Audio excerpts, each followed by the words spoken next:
আমরা দেশের এক নম্বর নিউজ নেটওয়ার্ক, আর আপনারা দেখছেন TV9 বাংলা, প্রথম থেকেই প্রথমে।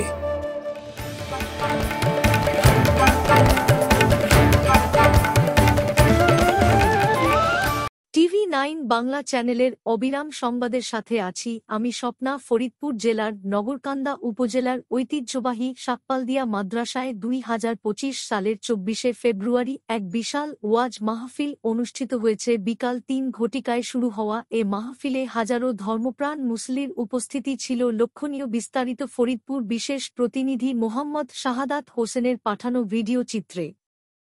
উক্ত মাহফিলে সভাপতিত্ব করেন জনাব হযরত মাওলানা লিয়াকত আলী সাহেব, মহতামিম, শাকপালদিয়া মাদ্রাসা। পরিচালনায় ছিলেন বিশিষ্ট সমাজসেবক জনাব মোহাম্মদ আশরাফ আলী মুন্সি। প্রধান অতিথি ও বিশেষ বক্তা বিশ্ববরেণ্য আলেম ও দাই আল্লামা এবাদুর রহমান মাজাহেরি, বর্ধমান, ভারত। একটা হলো খ্রিস্টান, আর একটা আমাদের ভারতবর্ষে যা পাশাপাশি আমাদের থাকে হিন্দু। তো আমরা সবাই যারা হিন্দুস্তানে বাস করে, হিন্দু বলে কোনো ধর্ম নাই, তবে সনাতন বলে, আর মুসলমান। কিন্তু প্রকৃতপক্ষে আমরা মুসলমান হতে পারি নাই, ঠিক না? ঠিক।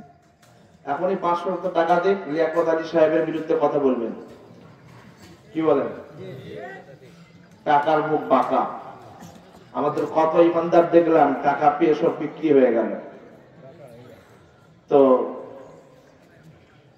আল্লাহ পাক আমাদের তৌফিক দান করুন ঈমান ও আমলের সাথে চলার, বলুন আমিন।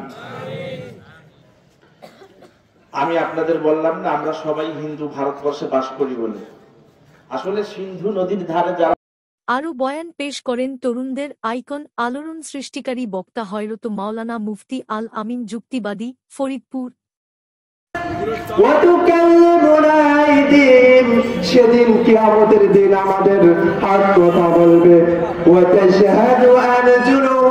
এবং আমাদের পা সেদিন সাক্ষ্য দেবে বিমা কেন আমরা যেটা দুনিয়া থেকে আমরা উপার্জন করেছিলাম, ঠিক না ভাই বেটি? তো যদি আমাদের হাত সাক্ষী দেয়, তাহলে আজকাল যে অবস্থা, আমাদের থানায় গেলে কি হয় বলতো? ওই চুপি চাপি এই হাতের মধ্যে পুষে দেওয়া হয়, ধরো ছাড়, কিছু টাকা নেয়, দেওয়া হয় কিনা? তারা কি মুসলমান না হিন্দু বলেন? প্রিয়জন তো মুসলমান। শুধু পুলিশের থানায় নয়, সরকারি কর্মকর্তাগণ ঘুষ খাচ্ছে। কেমন যেন আমরা বাংলাদেশের মানুষ বুঝতে।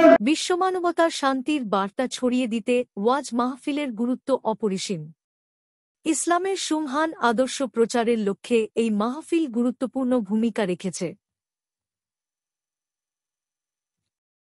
বিশিষ্ট ওলামায়ে কেরামের আলোচনায় ইসলামিক শিক্ষা ও সচেতনতার বার্তা তুলে ধরা হয়।